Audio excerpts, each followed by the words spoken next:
किंवा जावा हैदराबाद मुक्ती संग्रामातील धारातीर्थी पडलेले मण्याळखोऱ्यातील शूर हुतात्मा मारुती भोजराज वंजे या स्मारकास ज्येष्ठ नाटककार, साहित्यिक, कवी आदर्श गुरुजी आपली साहित्यकृती या ठिकाणी अर्पण करतात। आज मण्याळ खोऱ्यातील कोहिनूर या सदराचा रौप्य महोत्सवी मुलाखतीचा अंक आहे आणि या अंकासाठी आम्हाला या मण्याळ खोऱ्यातील एक आदर्श शिक्षक, ज्येष्ठ नाटककार, नाटक लेखक, त्यानंतर आडकिताकार, कवी आणि असं कितीतरी सांगावं, जेवढ्या उपवाद्या त्यांना लावल्या आपण तितक्या फिक्या पडतील असं व्यक्तिमत्व म्हणजे माधवरावजी जाधव सर यांचं जे नाटक होतं एक पाऊल पुढे पडते पुढे, हे नाटक इतकं गाजलं मण्याळ खोऱ्यामध्ये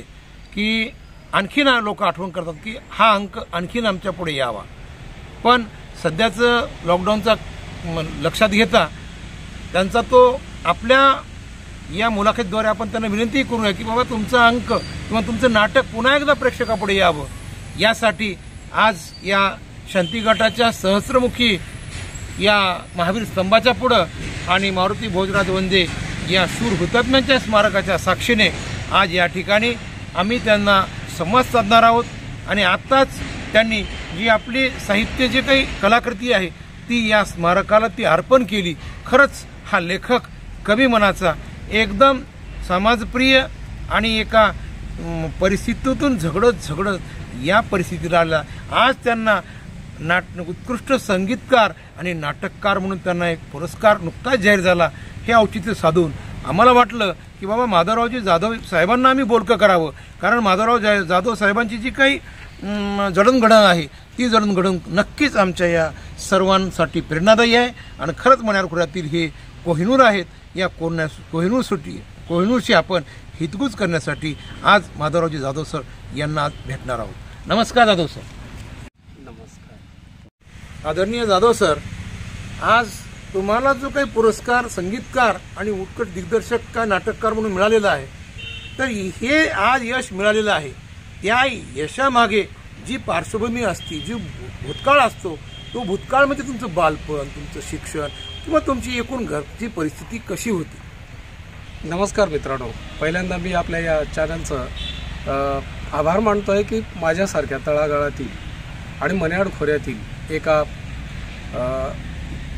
हुन्नेरी कलाकार म्हणा किंवा जनसामान्यातून मोठ्या झालेल्या एखाद्या व्यक्तीची तुम्ही मुलाखत घेऊन सगळ्या जगापुढं हा विषय मांडता, त्याबद्दल मी परत एकदा आपल्या या चॅनलचं खरंच मनपूर्वक आभार मानतो आहे। मित्रांनो, आपल्या या मण्याळ खोऱ्यामध्ये अनेक असे हिरे आहेत आणि त्या हिऱ्यांना चमकवण्याचं काम आपलं चॅनल करतं आहे। खरोखर मी एवढा सद्गदित झालो, एवढा आनंदित झालो आहे की आपलं कोणीतरी आहे, आपली बाजू मांडणारा, आपल्या हिऱ्यांना पैलू पाडणारा कोणीतरी व्यक्ती या ठिकाणी आहे, कोणतं तरी चॅनल आहे, याचा आम्हाला सार्थ अभिमान वाटतो आहे।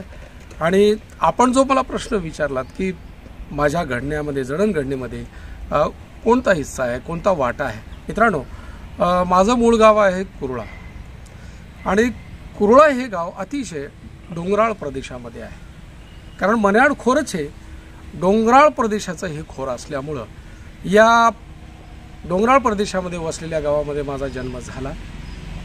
परिस्थिती अतिशय बेताची, हालाकीची होती आणि खरोखर मी माझ्या जन्मदात्या आईवडिलांना एक विनम्र अशी त्यांची आठवण काढून मी प्रार्थना करणार आहे की त्यांनी मला शाळेत पाठवायचं त्यांच्या लक्षात कसं आलं, हेच माझ्यासाठी या हजारो पुरस्कारापेक्षा तो पुरस्कार मला माझ्या आईवडिलांनी मला शाळेत पाठवून तो पुरस्कार दिला आणि त्या पुरस्काराचं काय तर आपण सार्थक केलं पाहिजे, ही खुणगाठ लहानपणापासून मी मनाशी मानलेली आहे।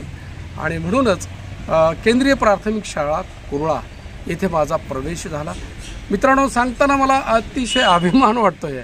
खरं म्हणजे माझं नाव जेव्हा माझ्या चुलत्याने कैलासवासी मरीबा जयसिंग जाधव आणि माझे वडील संभाजी जयसिंग जाधव, माझ्या वडिलांचे ते वडील बंधू, त्यांनी आणि माझा धाकटा भाऊ नामदेव मरीबा जाधव आम्हा दोघांना शाळेमध्ये प्रवेशासाठी घेऊन गेलो. मला वाटतं तो काळ 1965चा काळ होता आणि त्या 1965ला माझ्या जन्मतारखेची नोंदणी तिथे झाली आणि त्या जन्मतारखेची नोंदणी करताना माझ्या चुलत्यांनी जे स्वर्गवासी आहेत त्यांनी माझं नाव कसं नोंदवलं आहे.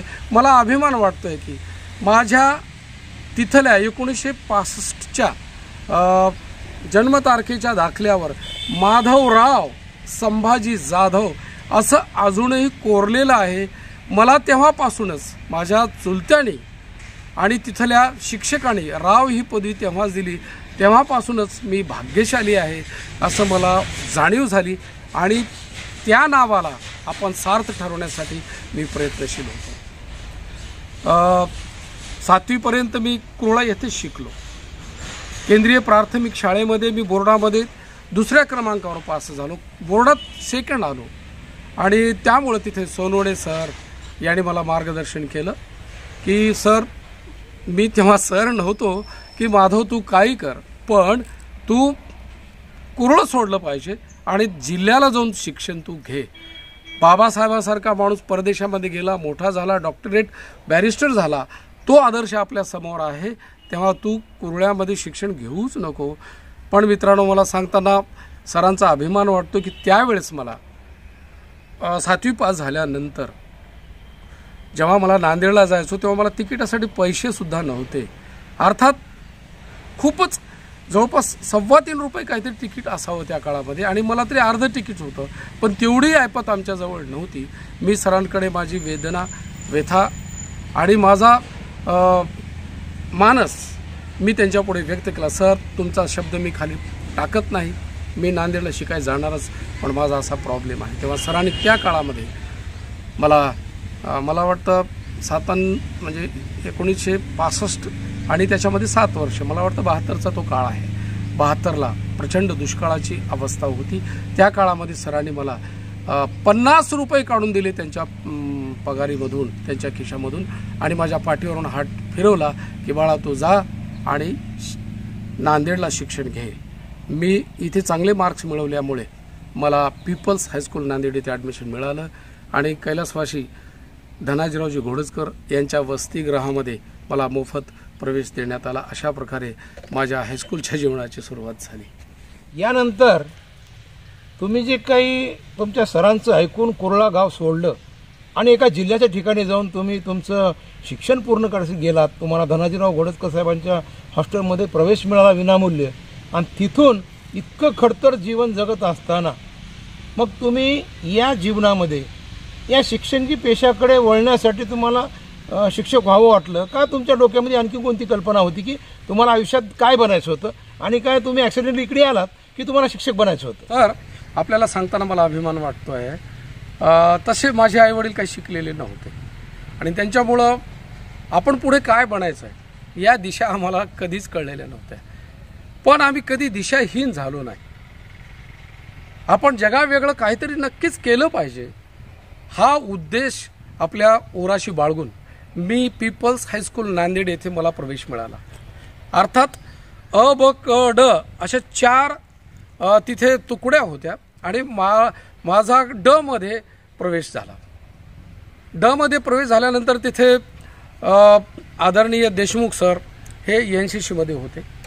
मी लहानपणापासूनच अंगाने गुटगुटीत, मजबूत आणि व्यायामामध्ये परफेक्ट असल्यामुळं मी एक ठळक विद्यार्थी असल्यामुळे त्यांनी मला NCCसाठी बोलावून घेतलं आणि बोलावून घेतल्यानंतर मला संगीताचा वारसा आमच्या पिढी जात असल्यामुळं माझे वडील सूर वाजवायचे आणि माझे चुलते शहनाई वाजवायचे, सनई वाजवायचे आणि आमचे भाऊ वगैरे हलकी आणि डपडं वाजवत आपला उदरनिर्वाह करायचे.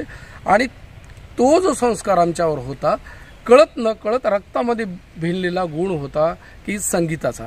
आणि म्हणून तेव्हा तिथे मी जेव्हा मला देशमुख सरांनी पीपल्स हायस्कूलच्या देशमुख सरांनी NCC मध्ये घेतलं तेव्हा तिथे भांगडा नृत्य बसवायचं होतं आणि मग तिथे आपली शाळेची हलगी वाजवायला दुसरं कोणी भेटत नव्हतं. तसा मी कुठे तेवढा परफेक्ट नव्हतोच, पूर्वीपासून मी कधी वाजवलं नव्हतं, पण अंगात गुण असल्यामुळे मी ट्राय केला.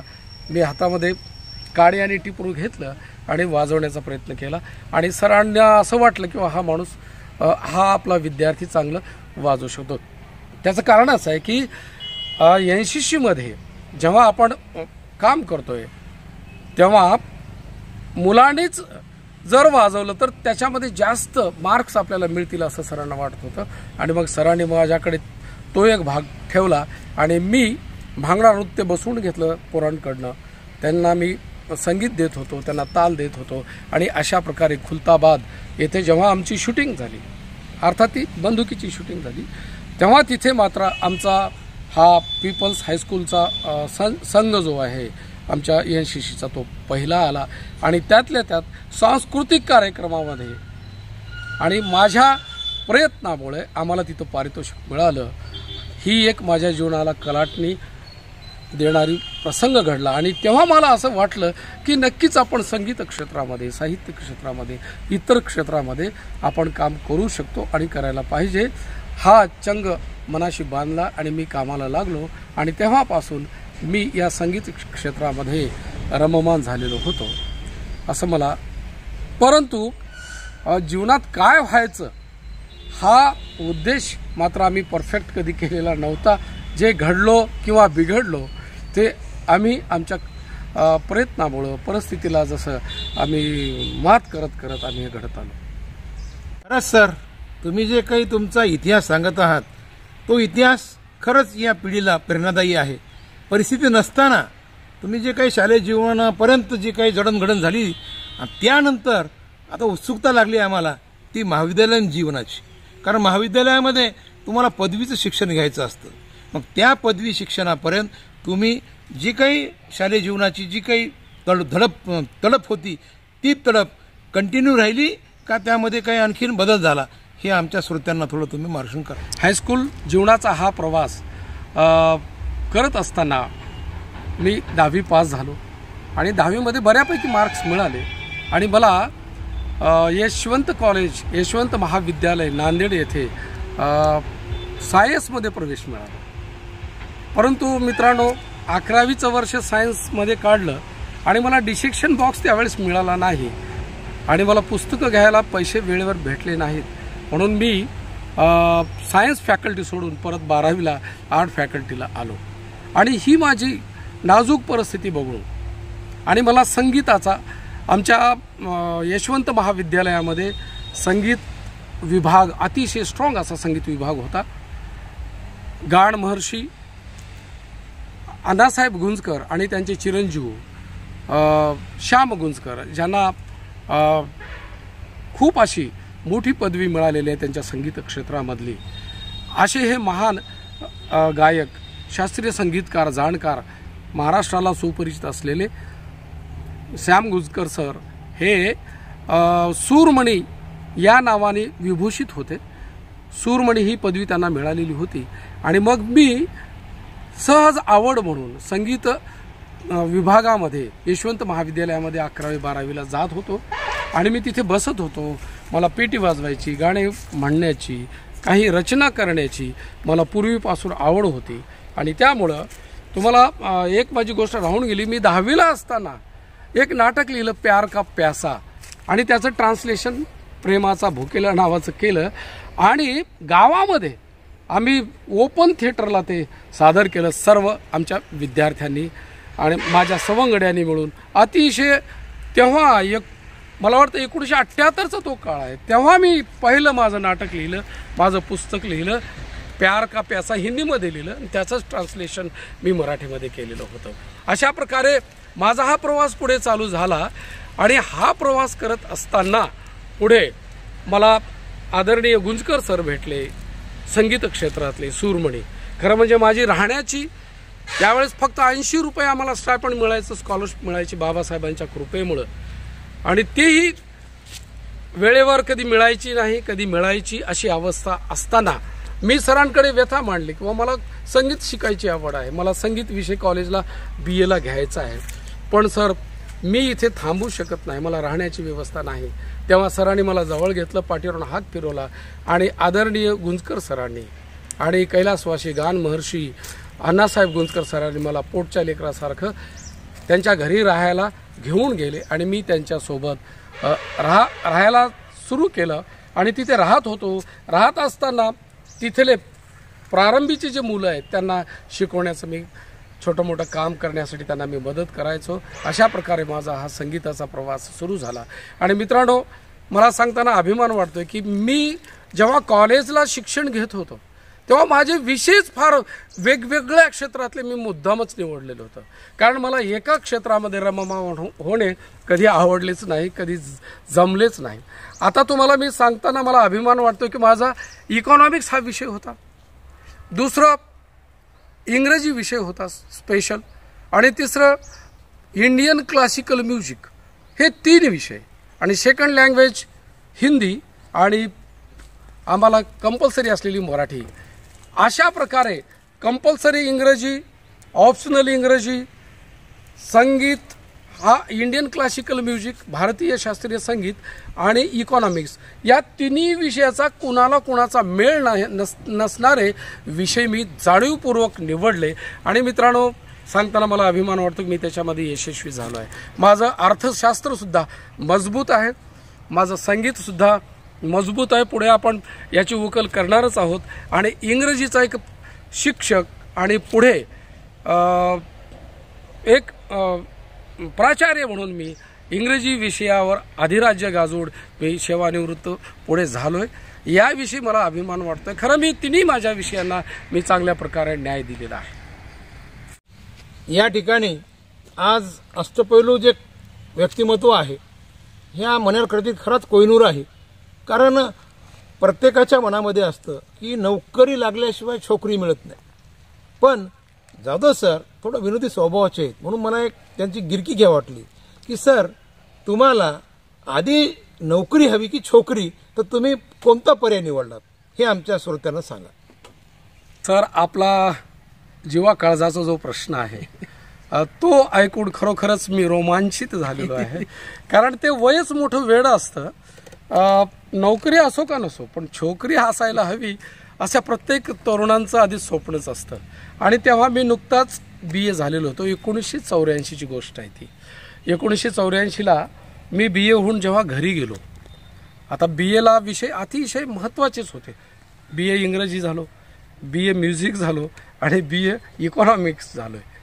आणि याचा मला प्रचंड आनंद होता, कारण चांगल्यापैकी मार्क्स मला त्यावेळेस मिळालेले होते. आणि मग मी जेव्हा उन्हाळ्यामध्ये, तसा मी सरांच्याकडेच जास्त राहायचो, शिवाजीनगरला श्याम कल्याण बिल्डिंगवर. आदरणीय खरोखर ते आमचे पितृतुल्य आहेत. त्यांच्या छत्रछायेखाली मी खूप दिवस राहिलो. माझं पूर्ण शिक्षण तिथे मी केलं. आणि करत असताना माझी बहीण गोदाबाई, तिचे पती बाहेर देशामध्ये जायचे कामासाठी, गोदाबाई सोनमोरे. आणि भाऊजी आमचे बाहेर देशामध्ये जात असताना बहीण मला असं म्हणाली की बाळा, तू माधव, तू इथं आहेस नांदेडमध्ये, तर अधूनमधून आमच्याकडे तू येत जा, राहत जा आणि पोरांना थोडं शिकवत जा. तेव्हा आमच्या बहिणीचे मुलं होते आणि एक मुलगी होती. या तिघांना मी अधूनमधून जायचो, बहिणीची भेट बी घ्यायची, कधीमधी तिच्याकडे जेवायचो. आणि मग अशा प्रकारे मी माझा जीवनक्रम करता करता मी BA पास झालो. आणि BA पास झाल्यानंतर जेव्हा मी घरी आलो, तेव्हा घरी आल्यावर माझ्या आईला मी आल्याचा आनंद झालाच, परंतु ती माझ्या गळ्याला पडू पडू रडू लागली की तुझ्याबरोबरच्या पोराचे लग्न झालेत, तुझ्या बापाकडे तरी कुठली धनसंपत्ती नाही, घरी आपल्या शेती नाही, रोजगार काही वेळेवर लागत नाही, तर तुझ्या लग्नाचं कसं आहे, तुझं लग्न होईल तरी कसं. आणि तुझ्याबरोबरच्या पोरांचं लग्न झाल्यामुळं, कारण तेव्हा माझं वय वर्ष 24 झालेलं होतं, पण माझ्या डोक्यामध्ये एक होतं की आपण पोस्ट ग्रॅज्युएट व्हावं, प्राध्यापक व्हावं, चांगलं कुठलं तरी क्लास 1 अधिकाऱ्याची आपण नोकरी मिळवावी आणि मग लग्न करावं, अशा प्रकारची इच्छा माझी होती, दृढ इच्छा होती. पण आईचा बांध जेव्हा फुटला आणि तिने माझा खांदा जेव्हा ओला केला, तेव्हा मात्र मला राहवलं नाही. आणि मी आईला एक शब्द दिला, आई आता मार्च महिना आहे ना, जूनपर्यंत पोरगी तुला आणून देईल, तू टेन्शन घेऊ नकोस. तसं माझ्या नावावर अफवाच होती. आता हा नांदेडला राहिलाय, तिकडे मोठ्या मोठ्या लोकांच्या सोबत आहे, तिकडचीच कोणती तरी पोरगी करून घेणार आणि तो काही आपल्या घरी येणार नाही, माधव काही आपला नाही, अशा प्रकारची अफवा माझ्या जीवनामध्ये खूप झालेली होती. परंतु आम्ही कधीच तसूभरही आमचा पाऊल वाकडा पडू दिला नाही किंवा आम्ही आमचं स्वतःवरचं जे हे आहे ते आम्ही कधी ढळू दिले नाही. मनावरचा ताबा मी कधी ढळू दिला नाही. तरी परंतु आता आईनं म्हटल्यामुळं मी म्हटलं की आता आई तुला सून पाहिजेच काय, नाही बापू कसंही करून बघ. मग आमच्या मरीबा कांबळे नावाचे मेहुणे होते कुरुळ्यामध्ये. मी त्यांना असं सहज म्हणालो की बाबा मला मुलगी तर करायची आहे, पण एकच मुलगी बघायची आणि एकच मुलगी करायची आहे, मला जास्त मुली बघायच्या नाहीत. आणि एक मुलगी बघितली तीच करायची. माझ्या जीवनामध्ये त्याचा काय पण हो. ते म्हणे असं कसं, 5-6 पोरी बघू. नाही बघणार म्हणे. मग तुम्हाला कसली पाहिजे? मी म्हणलो फक्त मुलगी हवी आहे मला. मला मुलीसोबत लग्न करायचं आहे, पण मला ती शिकलेली पाहिजे. किमान 10वी पास 12वी पास असलेली मुलगी जर असेल तर मला खूप आनंद वाटेल.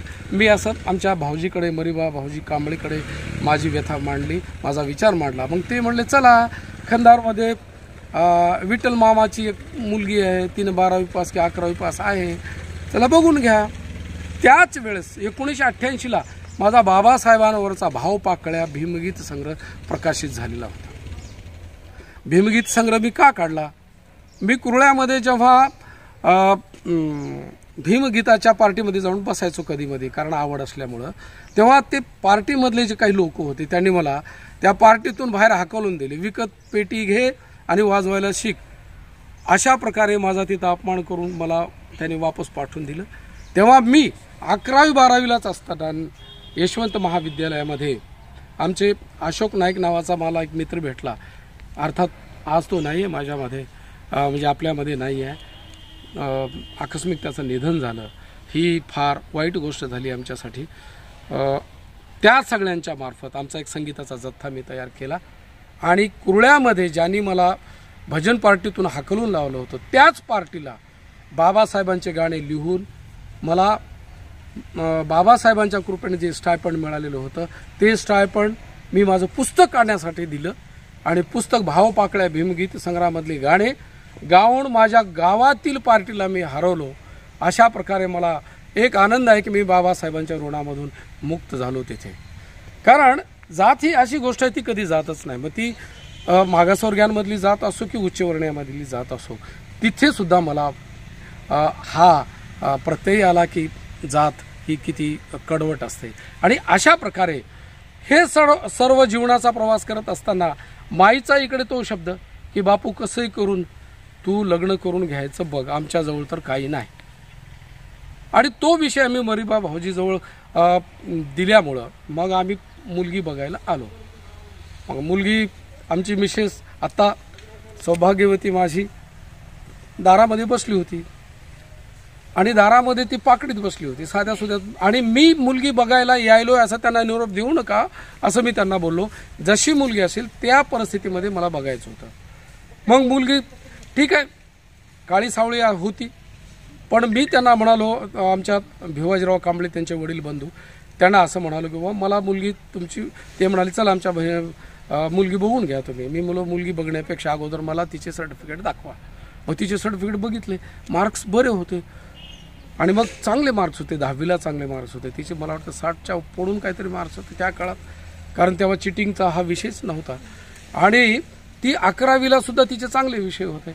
आणि त्यामुळं मग मी म्हटलं बा ठीक आहे, सर्टिफिकेट बघितलं आणि मी म्हणालो मी असं नांदेडला राहतोय, असं माझं शिक्षण संपलेलं आहे आणि पुढे मला शिक्षण घ्यायचं आहे आणि मला ही मुलगी पसंत आहे. अरे ते म्हणाले मुलगी बघायच्या आधी कसं पसंत करता? मी म्हटलं मुलगी आहे ना बाबा, मी बघितलं तिला एक नजर दुरून.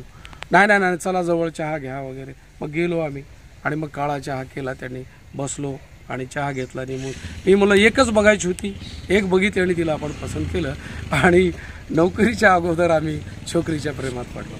आणि गंमत अशी झाली आमची, आमची सोयरीक झाली जूनमध्ये आणि लग्न झालं फेब्रुवारीमध्ये. जून जुलै ऑगस्ट सप्टेंबर ऑक्टोबर नोव्हेंबर डिसेंबर जानेवारी फेब्रुवारी 7-8 महिन्याचा आम्ही विरह कसा काढला असेल, असा काढला की अधूनमधून मी यायचो जायचो.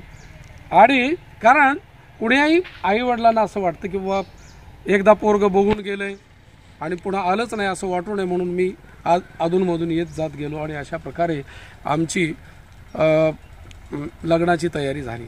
आणि बाबासाहेबांचे उपकार असल्या ऋण असल्यामुळं आणि डोक्यामध्ये बाबासाहेबांच्या ऋणातून आपण काहीतरी मुक्त झालं पाहिजे हे माझ्या डोक्यात खूळ होतं. मी त्यांना सांगितलं वा पोरगी पटली, लग्न करायचं फेब्रुवारीला, हे पण पटलं, 24 तारीख आमची काढली, पण मला बौद्ध पद्धतीनं लग्न करायचं आहे. आता काय सांगावं तुम्हाला, बौद्ध पद्धतीने लग्न करायचं म्हटल्यानंतर हे सगळ्यांच्या कपाळावर आट्या तर पडल्याच पडल्या. पण माझे सासरे होते बाबासाहेबांना त्यांच्या विचाराला मानणारे. ते म्हणाले लग्न कोणत्याही पद्धतीने करा, आमचं काही ऑब्जेक्शन नाही, अर्थात आमचं काही म्हणणं नाही, चला. आणि मग त्या पद्धतीने मी बौद्ध पद्धतीने लग्न केलं. पण दुर्दैवाची गोष्ट अशी की मातंग म्हणून माझ्या लग्नाला मांगा आले नाहीत, हे बौद्ध पद्धतीने लग्न कराले म्हणून. आणि मांगाचं लग्न बौद्ध पद्धतीनं होतं म्हणून महार लोक माझ्या लग्नाला आले नाहीत. माझा सगळा स्वयंपाक वाळवून आम्ही त्याच्यात गूळ टाकू टाकू 2 महिने खाल्ला. तो चपात्या तशाच वाळून आम्ही ठेवल्या आणि त्याला नाश न करता, म्हणजे एवढं प्रचंड प्रार्थ. पण आम्ही हारलो नाही, कारण आमच्या पाठीशी बाबासाहेब होते, त्यांचा विचार होता, आम्हाला परिवर्तन घडून आणायचं होतं. नुसती परिवर्तनाची भाषा आम्ही स्टेजवरून केली नाही, परिवर्तनाची भाषा ही आमच्या स्वतःपासून केली. आम्हाला खूप त्रास झाला मी हे परिवर्तनाच्या दिशेने जात असताना, पण कधी आम्ही हारलो नाही ना. कधी मला माहीत होतं की विरोध होतोच, बाबासाहेबांना विरोध झाला, महात्मा फुलेंना विरोध झाला, महान अण्णाभाऊंना विरोध झाला, महान महान व्यक्तींना विरोध होतच असतो. आपण महान जरी नसलो तर आपण त्यांचे अनुयायी आहोत, मग आपल्याला विरोध होणे ही नैसर्गिक बाब आहे, म्हणून आम्ही कधी मनावर घेतलो नाही. आणि मित्रांनो, तुम्हाला सांगतोय की मांगाने आमच्यावर किती दिवस बहिष्कार टाकला ते मला माहिती आहे, आणि महाराणी आमच्यावर किती दिवस. अजून एक गोष्ट मला इथं सांगायची आहे मुद्दामच. माझ्या लग्नामध्ये बौद्ध पद्धतीने लग्न करण्यासाठी ज्यांनी लावलं संभाजी ढवळे, ते माझे प्रेरणास्थान. आणि माझा मित्र ऋषिकेश कांबळे आज मराठवाडा विद्यापीठामध्ये, बाबासाहेब आंबेडकर मराठवाडा विद्यापीठामध्ये सरस्वती भुवन कॉलेजमध्ये मराठीचे ते प्राध्यापक आहेत. आणि आज महाराष्ट्रातला ऋषिकेश कांबळे हा नामांकित असा चिकित्सक आहे.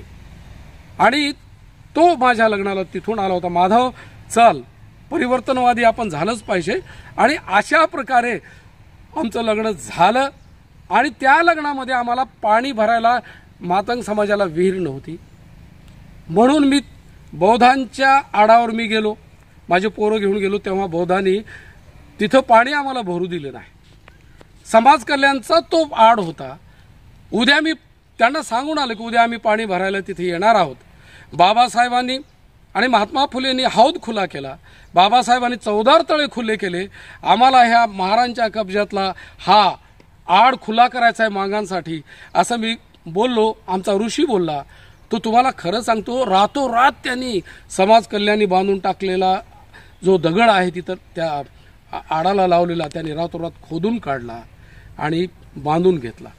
मी त्यांना असं म्हणालो, तुम्ही इथून हटवलात तरी कागदावरून तुम्ही हटवू शकत नाही. अशा प्रकारे संघर्ष करत करत आमची जीवनयात्रा, आमचं लग्नाचा समारंभ झाला. मग आमच्या लग्नाच्या समारंभामध्ये आमच्या वराडीमध्ये जास्तीत जास्त कंधारची बौद्ध मंडळी जास्त होती, मातंग समाजातील खूप तुरळक लोक आलेली होते. तरी परंतु आम्ही कधी मनाला लावून घेतलं नाही का आम्हाला एकटा चालव रे, आणि आम्हाला करायचं म्हणजे करायचंच. चळवळीमध्ये आपण स्वतःला झोकून दिलं पाहिजे, अशा प्रकारचा दृढ आत्मविश्वास.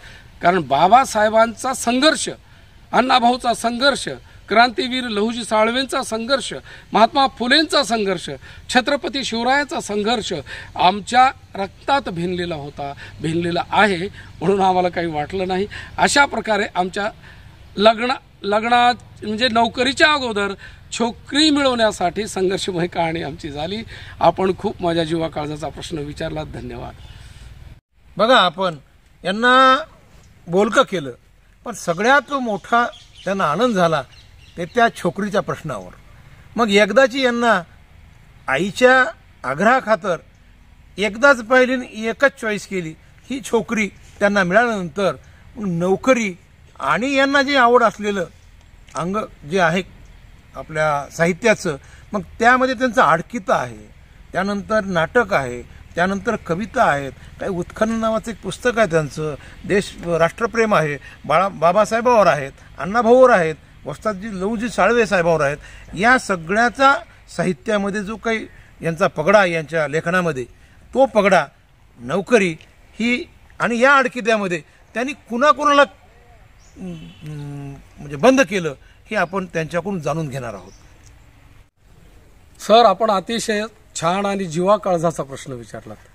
कारण साहित्य क्षेत्राशिवाय आणि नोकरीशिवाय आणि छोकरीशिवाय मी कसा जगू शकेन. कारण माझ्या जीवनाचे integral part of the life, माझ्या जीवनाचे अविभाज्य घटक ते आहेत. आणि म्हणून माझ्या या जीवनामध्ये माझ्या पत्नीच्या संदर्भामध्ये एक घटना मला सांगितल्याशिवाय माझ्या मुलाखतीला पूर्णत्व येणार नाही असं मला वाटतं. मुलगी पाहून झाल्यावर माझ्या सासूबाईंनी, कैलासवासी मंजुळाबाई विठ्ठलराव कांबळे यांनी आणि आमचे सासरे समोर बसून मला प्रश्न केला की वा तुम्हाला तर नोकरी नाही आणि तुम्ही तर पोरगी मागायसाठी आलात, तर तुम्ही जगणार कसं. मी त्यांना सहजच बोललो, सहज म्हणजे आत्मविश्वास माझ्याकडे होताच. मी असं म्हणालो, मी कसा जगेन किंवा पुढे मी काय होईन किंवा नोकरी लागेल की नाही हे काही मी नक्की सांगू शकत नाही, पण एवढं मात्र नक्की सांगेन की तुमच्याकडे एकाही पैशाचे हात पसरून मी मागणी करणार नाही आणि आम्ही तुमच्यावर ओझं होणार नाही याची मात्र मी गॅरंटी देतो. आणि मी आयुष्यामध्ये यशस्वी होऊ शकलो याचा सार्थ अभिमान आहे. आणि मित्रांनो, अशा प्रकारे जीवन प्रवासामध्ये पुढे जात असताना मोरे विद्यालयाला जागा निघाल्या आणि अर्थात विनाअनुदानित. कारण गणपतराव मोरे यांचं नुकतंच निधन झालेलं होतं अपघातामध्ये आणि त्यामुळं जखमा ओल्याच होत्या.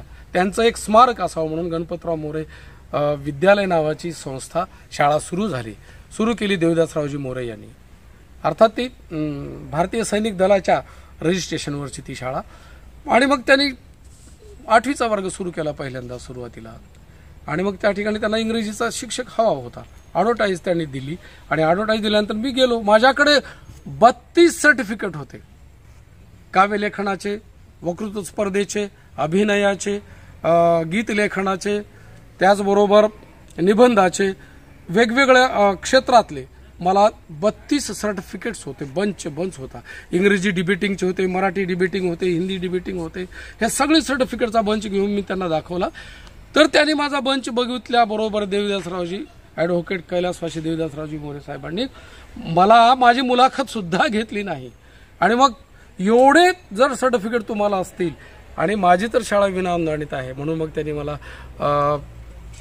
1986ला लगेच मी बी एड झाल्याबरोबर मला त्याने तिथं घेतलं. माझा निकाल लागायच्या आधी त्यांनी मला ऑर्डर दिला आणि अशा प्रकारे जीवन प्रवास झाला. आणि त्या वर्षीच मोरे विद्यालयाचा विद्यार्थी इंग्रजीमध्ये 95 मार्क घेऊन फर्स्ट शाळा म्हणून नगरपालिकेचं पारितोषिक मिळवल्याबरोबर महाजन साहेबांनी माझ्याकडे महाजन साहेब आले, म महाजन साहेबांनी त्यांनी सांगितले की तुम्हाला अनुदानाची मी शाळा नोकरी देतो, चला माझ्यासोबत. आणि मग त्यांनी मला इथे मनोविकासला घेऊन आले आणि अशा प्रकारे पूर्ण मी तिथे स्थायिक झालो. आणि अशा प्रकारे माझ्या नोकरीचा प्रश्न मिटला. आणि मिटत असतानाच अनेक विद्यार्थ्यांना, पूर्वी मी ट्युशन घ्यायचो, पण ज्यांच्या घरी नोकरी नाही, ज्याच्या आईवडिलांकडे सरकारी नोकरी नाही, त्या मुलांना मी मोफत शिकवण्याचा प्रयत्न केला, शिकवलो. पण त्यांना अट एवढीच टाकली, तुम्ही जर 3 दिवस गैरहजर राहिलात तर आम्ही तुम्हाला परत वर्गामध्ये येऊ देणार, कारण तुम्हाला शिक्षणाची गरज नाही असा त्याचा अर्थ होतोय. आणि अशा प्रकारे जीवन प्रवास करत असताना काळ्या बेटावरील माणसं नावाचं पुस्तक लिहिलं. त्यानंतर 1 स्टेप अहेड नावाचं इंग्रजीतून नाटक लिहिलं आपण. दुसरं आहे भारत माझाच देश आहे तरी पण, हे नाटकाचं पुस्तक लिहिलं आपण. आणि शब्दशिल्प नावाचं हे कविता संग्रह माझा खूप गाजला ते लिहिलं. आणि त्यानंतर उत्खनन नावाचं पुस्तक लिहिलं. आणि एक पाऊल पुढं नावाचं जे नाटक आहे ते मी लिहिलं. ते गंमत काय झाली की जेव्हा मी साठेनगरला कंधारला आलोय तेव्हा पोरं सगळी बेकार होती. आणि मग पोरांना गुंतवण्यासाठी काय करायला पाहिजे, तर आपण एखादी नाटक लिहूया. मग नाटक कोणाचं लिहायचं? मग ते म्हणले सर तुम्ही आम्हाला नाटक आणून द्या, आपण बसू. मी एकाच दिवसामध्ये एक पाऊल पुढं नाटक सकाळी जे बसलो लिहायला ते रात्री 10 पर्यंत मी पूर्ण केलं. आणि त्या नाटकाच्या अगोदर आम्ही 10 प्रयोग केले. अर्थात त्या नाटकाचं पूर्वी नाव रक्तात रंगला हुंडा असं होतं. ग्रामीण भागात आम्ही त्याचे अनेक प्रयोग केले. फुलवळला प्रयोग केले, आंबुलग्याला प्रयोग केले, कंधारला स्थानिकला तर केले, गणपती उत्सवामध्ये केले. आणि सगळी माझी मित्रमंडळी जी बेकार होती त्यांना मी बोलकं केलं आणि त्यांना बोलायची हिंमत आली. आणि म्हणून मुलाखतीमध्ये जेव्हा त्यांचं मुलाखतीची वेळ आली ते मुलाखतीमध्ये खणखणीत मुलाखत देऊन पास झाले. आणि माझे सगळे कलाकार नोकरीला लागले. फक्त शेषराव मळगे तेवढा आमचा इथे नगरपालिकेमध्ये गुत्तेदारीचं काम करतो, तेवढा एक कलाकार पाठीमागे राहिला. आणि अशा प्रकारे या एक पाऊल पुढे या नाटकाची कहाणी घडली. आणि एवढंच नाही तर एक पाऊल पुढे जे नाटक आहे ते आम्ही छापायचं ठरवलं. सगळ्या कलाकारांची नावं, जुन्या नव्या कलाकारांची नावं घेतली, नवीन कलाकार घेतली. त्याच्यात डॉक्टर जायभाई होते, त्याच्यामध्ये आमची कलाकार अनेक कलाकार होते, 17-18 कलाकार आहे. सगळ्यांचीच नावं आता घेणं खूप अवघड गोष्ट आहे. त्याच्यामध्ये माझा स्वतःचा मुलगा युवराज जाधव, मधुसूदन जाधव मेन हिरोचं काम करत होता. आणि ओमकार लव्हेकर या नाटकामध्ये विलनचं काम करत होता, पराक्रम त्याचं नाव होतं. आणि अशा प्रकारे आमच्या या नाटकाचा प्रवास झाला. मित्रांनो, आदरणीय नळगे साहेबांनी मला असा प्रस्ताव मांडला की बाबा नाटक खूप छान आहे आणि माझ्या नाटकाचं प्रकाशन, त्याच नाटकाचं प्रयोग आणि तोही प्रकाशन तिकीट लावून आम्ही केला. 100 रुपये तिकीट ठेवलं आणि 100 रुपयाचं तिकीट काढणाऱ्याला 100 रुपयाचं पुस्तक आम्ही फ्री देऊन टाकलं. म्हणजे ना नफा ना तोटा या तत्वावर आम्ही केलं आणि यशस्वी झाला. आणि पुन्हा जेव्हा शिवाजी हायस्कूलच्या भव्य मैदानावर आमचा हा ओपन थिएटर कार्यक्रम झाला तेव्हा आम्ही मोठमोठाले लाईव्ह नाटक आम्ही केलं आणि 15-16 हजार लोकांनी हे नाटक डोक्यावर उचलून धरलं. आणि अर्थात हे समाज परिवर्तनाचं नाटक आहे आणि म्हणूनच त्याचं नाव आपण एक पाऊल पुढं असं ठेवलेलं आहे. या ठिकाणी तुम्हाला आजपर्यंत जे काही आदर्श पुरस्कार, शिक्षक पुरस्कार नगरपालिकेने दिला किंवा तुम्ही उत्कृष्ट सूत्रसंचालक देखील होतात किंवा आहात आणि यालाही तुला पुन्हा पुरस्कार मिळालेला आहे. आणि तुम्ही आता तुमच्या नाटकाविषयी जे एक पाऊल पडते पुढे आहे त्याची मराठी आवृत्ती निघाली, इंग्रजी आवृत्ती निघाली, पुन्हा तुमचे अनेक प्रयोग केले, अनेक कलाकार त्यामध्ये सहभागी झाले, हे तुम्ही आमच्या श्रोत्यांना सांगितलं. पण आता जो जाणून घ्यायचा आहे मला की तुम्ही आडकिता कोणाकोणाला तुम्ही आडकित्यामध्ये कैद केलं आणि त्या आडकित्याने कुणाकोणाची भंबीरी उडवली, ही विडंबन काव्य काय प्रकार आहे हे आमच्या श्रोत्यांना तुम्ही सांगायचे. कविता लिहित असतानाच कंधारी आडकिता नावाचं एक सदर चालू केलेलं होतं. मला आदरणीय सरांनी एक छान असा प्रश्न विचारला की तुम्ही आडकित्यामध्ये कुणाकुणाला पकडलेला आहे. आडकिता कंधारी आडकिता असं नाव का ठेवलं असं सरांनी मागे मला खासगीमध्ये विचारलेलं होतं. मी त्यांना असं म्हणालो, कठीणातला कठीण विषय आपल्या मोजक्या शब्दामध्ये लोकांच्या पर्यंत देणे हा त्याच्या पाठीमागचा उद्देश होता. आता उदाहरणादाखल तो आपल्याला मराठ्यांच्या आरक्षणाचा केवढा मोठा प्रश्न होता आणि मराठ्यांच्या आरक्षणाचा फायदा घेऊन विरोधक लोक सत्ताधाऱ्यांवर कसे आक्रमक व्हायचे, मग त्याच्यावर मी एक आडकिता लिहिला होता. एकदाचे मराठ्यांना आरक्षण मिळाले आणि विरोधकाच्या हातचे शस्त्र सारे गळाले. या 4 ओळीमध्ये असं झालं की एक महत्त्वाचा विषय तिथे आपण मांडलेला होता. निशस्त्र विरोधक कसे आता लढणार, ईव्हीएमच्या नावाने नासकं नारळ फोडणार, अशा प्रकारचा एक आडकिता लिहिला होता. कारण पराभव झाला की ईव्हीएम खराब आणि विजय झाला की ईव्हीएम चांगलं, ही जी दुटप्पी भावना आहे लोकांची त्याला आपण या आडकित्यामध्ये बारीक कुटून लोकांच्यापर्यंत आपण पोहोचलेलं होतं. आरक्षणाचा जल्लोष सगळीकडेच होतोय, गाजराचा हलवा जो तो चवीने खातोय. म्हणजे जल्लोष सुरू झाला परंतु त्याला कायदेशीर बाब आहे, पुढे घटनात्मक निर्णय व्हायचे आहेत, ह्या सगळ्या गोष्टी बाजूला ठेवून लोक नाही तो विषय मोठ्या चवीने खायला सुरुवात केला, लोकांनी बोलायला सुरुवात केला. त्यानंतर मला अण्णाभाऊ साठे यांची बरबाद्या कंजारी नावाची एक कथा खूप आवडली होती. पण त्या कथेवर एखादी तरी नाटिका असावी, नाटक नाही नाटिका असावी असं मला वाटलं आणि म्हणून मी काळ्या बेटावरील माणसं नावाची एक नाटिका आपण लिहिली. इथे लिहिलं प्रयोगक्षम सामाजिक मूळ प्रेरणा अण्णाभाऊ साठे यांच्या बरबाद्या कंजारी या कथेवरून. पण त्या कथेची ही नक्कल नाही, स्वतंत्र अशी नाटिका आहे. विषयाचा गाभा तो आहे पण ती अण्णाभाऊच्या कथेची नक्कल नाही किंवा कॉपी नाही हे मला आत्मविश्वासाने सांगावं वाटतं. त्यानंतर आदरणीय आपल्या देशाचे पंतप्रधान मोदी साहेबांनी स्वच्छता अभियान आणलं. तेव्हा भारत माझाच देश आहे तरी पण एवढा घाण कस काय हा प्रश्न लोकांच्या समोर आपण मांडला. आणि हे जे नाटक आहे ते मी स्काउटच्या जिल्हा मेळाव्यामध्ये देगलूरला आम्ही ते सादर केलं आणि केल्यानंतर तिथे या नाटकाला, या पथनाट्य होतं 10 मुलांचं पथनाट्य. या पथनाट्याला सेकंड पारितोषिक मिळालं आणि खऱ्या अर्थाने आपण स्वच्छता अभियानच्या या महान अशा कार्यक्रमामध्ये, अभियानामध्ये डायरेक्ट इनडायरेक्ट का होईना पण आपण राष्ट्रीय कार्यक्रमात सहभागी झालो त्याचा मला अभिमान वाटतो आहे. एक पाऊल पुढे हे नाटक आपण लिहिलं आणि त्याचं इंग्लिश ट्रान्सलेशन माझी मुंबईची मैत्रीण सौभाग्यवती स्वाती खैरे यांनी त्याचं ट्रान्सलेशन केलं. कारण त्यांना विषय एवढा आवडला, त्या म्हणाल्या सर काही करून मी यांचं ट्रान्सलेशन मी करणार आहे. आणि अशा प्रकारे हे एक पाऊल पुढे या नाटकाचं ट्रान्सलेशन वन स्टेप अहेड या नावाने झालं आणि हातोहात सगळ्याच त्याच्या प्रती माझ्या खपून गेल्या. आता ही शेवटची एक प्रत तेवढी मी माझ्यासाठी जपून ठेवलेली आहे. जमलंच तर ते लॉकडाऊन उघडल्यानंतर आपण त्याची दुसरी आवृत्ती काढणार आहोत. अशा प्रकारे माझा हा साहित्याचा प्रवास आहे.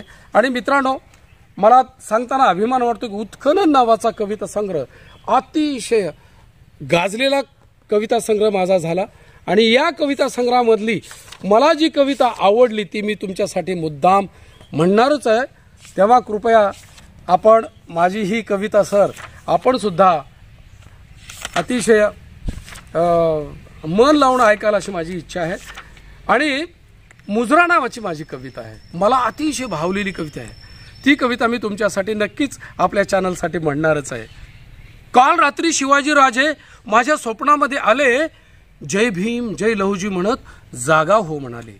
मी घाबरलो, गडबडलो, झोपेमध्ये बडबडलो. राजमान राजश्री राजाधिराज शिवाजी राजे ह्या मावळ्याचा मुजरा स्वीकार करावा. राजा गालात हसलं आणि माझ्या जवळ येऊन बसलं. मला थोडा हुरूप आला. मी त्यांना पुन्हा त्यांचा जय जयकार केला. गो ब्राह्मण प्रतिपालक राजाधिराज छत्रपती शिवाजी महाराजांचा विजय असो. हे ऐकताच राजाचं डोळं लाल तंबूर झालं आणि तळपायाची आग त्यांची मस्तकाला गेली. आता मात्र भयान शांतता सगळीकडे पसरली. काहीतरी अघटित घडणार शंका हृदयाला चिरून गेली. काय सांगू मित्रांनो, लय मी घाबरलो. कुठे चुकले, काय चुकले म्हणत त्यांच्या चरणावरती झुकलो. महाराज सिंहासारखे गरजले, गो ब्राह्मण प्रतिपालक असे नको बोलू, जखमावरचे खवंद पुन्हा नको सोलू. असा मुजरा करण्याचा करू नको गुन्हा, असा गुन्हा करण्याचा करू नको गुन्हा. एक घाव 2 तुकडे करील मी तुझे पुन्हा. मी त्यांच्या पायावर लोळण घेत म्हणालो, गुस्ताखी माफ असावी राजधिराज. ऐका माझं थोडं, इतिहासकाराने आम्हाला हेच शिकवलंय, आता पडलंय मला कोडं. तेवढ्यात राजे विजेच्या आवाजाने कडाडले. आमच्या राज्याभिषेकास नकार जयाने दिला. खोटा खोटा इतिहास त्यांनीच आमचा लिहिला आणि इतिहासाच्या पानापानावर अपमान आमचा झाला. तेव्हा भीतीने काळीज माझे धडधडले. मी मुकाट्याने पुन्हा भीत भीत मुजरा केला. त्यांचा हात शमशेरकडे गेला.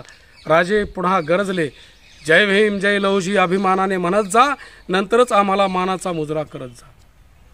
मी म्हणालो, राज थट्टा करताय का आमची पामराची? मी घाबरत घाबरत बोललो, तुमच्या तोंडी जय भीम जय लहुजी कसे काय आले? मी म्हणालो, मनुस्मृती जाळून भीमाने अपमानाचा घेतला बदला. इतिहासाला जिवंत करायला जन्माला नव्हता कोणी दादला. लहुजीच्या त्या फुल्यांनी समाधीचे आमच्या समाधीचा घेतला शोध. आमच्या जयंतीच्या उत्सवाला दुनियाला झाला नंतर बोध, तेव्हा वत्सा जय भीम जय लहुजी म्हणत जा आणि नंतरच बहुजन प्रतिपालक म्हणून आम्हाला मुजरा करत खुशाल करत जा. असे बोलून राजे अदृश्य झाले, अंधार यात्रिकाला जागे करून निघून गेले. तेव्हा मित्रांनो, आता नव्याने इतिहास आम्ही लिहिणार आहोत. जय भीम जय लहुजी म्हणत शिवबाला मानाचा मुजरा करणार आहोत, मानाचा मुजरा करणार आहोत, मानाचा मुजरा करणार आहोत. धन्यवाद. तुम्हाला जे काही पुरस्कार मिळालेत त्यामध्ये नगरपालिका कंधारचा जो काही तालुकास्तरीय आदर्श शिक्षक पुरस्कार, गुरुगौरव पुरस्कार पंचायत समितीने दिला आहे, जिल्हा पुरस्कार देखील तुम्हाला मिळालेला आहे आणि शास्त्रीय गायन तृतीय पारितोषिक युवक महोत्सव परळी आणि उत्कृष्ट समालोचक सूत्रसंचालन जिल्हा पुरस्कार जिल्हा नांदेड, नांदेड रत्न पुरस्कार, महाराष्ट्र भूषण पुरस्कार, अस्मिता दर्शन नाट्य वाङ्मय पुरस्कार, अखंड सेवा मंडळ असे अनेक पुरस्कार तुम्हाला मिळालेले आहेत. आणि नुकताच तुम्हाला उत्कृष्ट संगीतकार आणि उत्कृष्ट नाटककार म्हणून तुम्हाला जो काही गौरव झाला आहे, गीतकार, तो पुरस्कार तुम्हाला कोणत्या कार्यावर आणि कोणत्या संस्थेतर्फे तुम्हाला मिळाला. आणि खरं म्हणजे ही मुलाखत अतिशय मॅरेथॉन आणि खूप मोठी होते, परंतु याचं श्रेय जाते आदरणीय वाघमारे सरांना आणि त्याचबरोबर युग साक्षी चॅनलला. आणि ज्यांनी माझ्या पाठीशी लागून हर हुन्नरी कलाकार दत्तात्रय येमेकर सर जे आहेत, खरोखर त्याचं कौतुक करायला पाहिजे. त्यांनी आपल्या या दिव्यत्वावर विजय मिळवून या देश सेवा करणाऱ्या सर्व सैनिकांना महाराखी दरवर्षी पाठवून एक मोठा विक्रम केलेला आहे. अशा हर हुन्नरी कलाकारांना मी धन्यवाद देतोय, युग साक्षी चॅनलला धन्यवाद देतोय.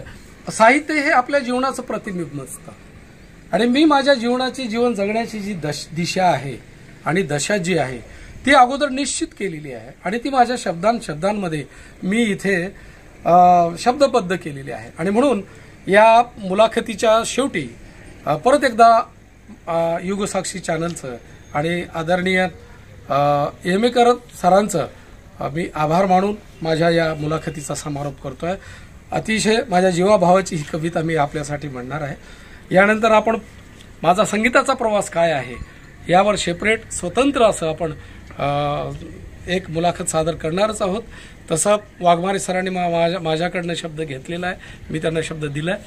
आपण पुढच्या भागामध्ये संपूर्ण तुम्हाला संगीतमय गीतमय मी करणार आहे. कारण हा जो पुरस्कार मला मिळालेला आहे उत्कृष्ट गीतकार आणि संगीतकार म्हणून, तो सप्तरंगी साहित्य मंडळाच्या वतीनं आणि नवयान सेवाभावी संस्थेच्या वतीनं मिळालेला आहे.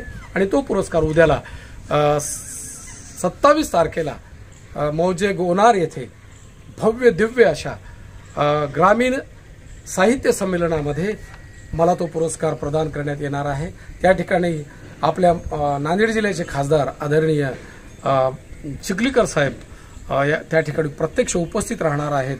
आणि म्हणून काय, परदेशातील तर लोक आपला सत्कार करतीलच, पण आपल्या गावातील जीवाभावाची माणसं जेव्हा सत्कार करतात तेव्हा आपल्या त्या सत्काराला खरा अर्थ प्राप्त होतो आहे. तेव्हा परत एकदा या सेवाभावी संस्थेचं आणि सप्तरंग मंडळाचं मी मनापासून आभार मानतो आहे. त्यांनी मला माझ्या पुरस्काराच्या काबिल ठरवलं आणि मला पुरस्कार त्यांनी दिला आणि माझा सन्मान बहुमान केला आणि ते करणार आहेत 27 तारखेला. त्याचा मला खूप आनंद होतोय. तेव्हा शेवटी मी माझी या मुलाखतीच्या शेवटी मी एक कविता, किताब नावाची कविता, हा जो मला किताब मिळालेला आहे, कोणता किताब, उत्कृष्ट संगीतकार गीतकार किंवा उत्कृष्ट साहित्य पुरस्कार, मला महाराष्ट्र भूषण पुरस्कार मिळालेला आहे.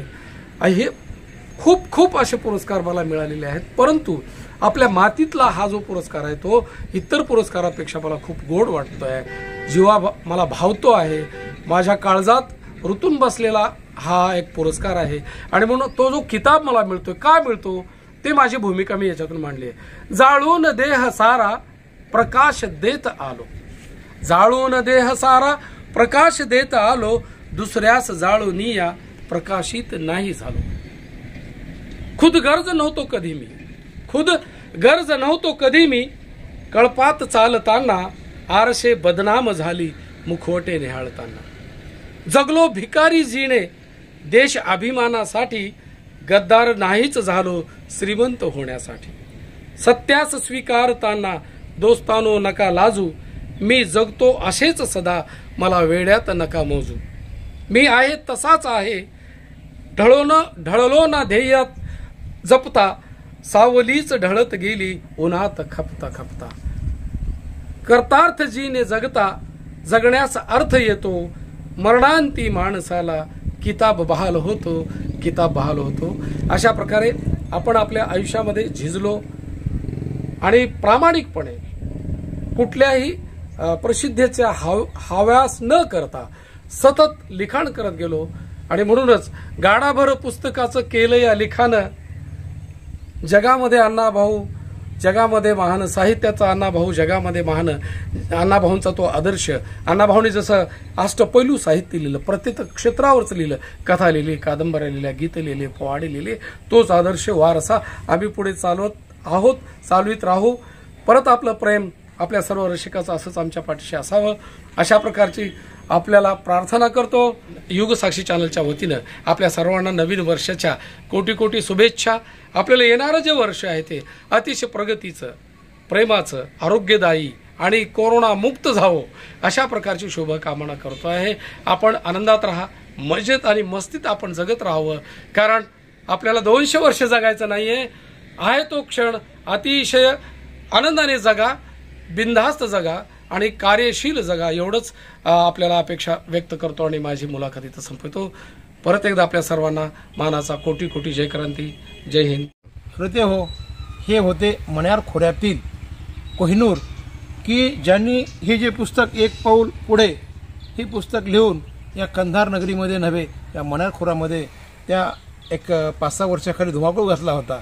आणि हा एक अष्टपैलू आणि एक साहित्य रत्न, किंवा ज्यांनी अनुभव साठेला प्रेरणा मानली, वस्ताद लवली साळवे साहेबांना प्रेरणा मानली, आणि त्यांची मुख्य प्रेरणेचा गाभा तर डॉक्टर बाबासाहेब आंबेडकर साहेब, भारतरत्न नव्हे विश्वरत्न आहेत. आणि त्यांना आम्हाला आज बोलकं करण्याची संधी मिळाली आणि त्यांनी त्यांचा पूर्ण इतिहास आपल्यापुढे मांडला. त्याबद्दल त्यांचा आम्ही या ठिकाणी धन्यवाद व्यक्त करतो.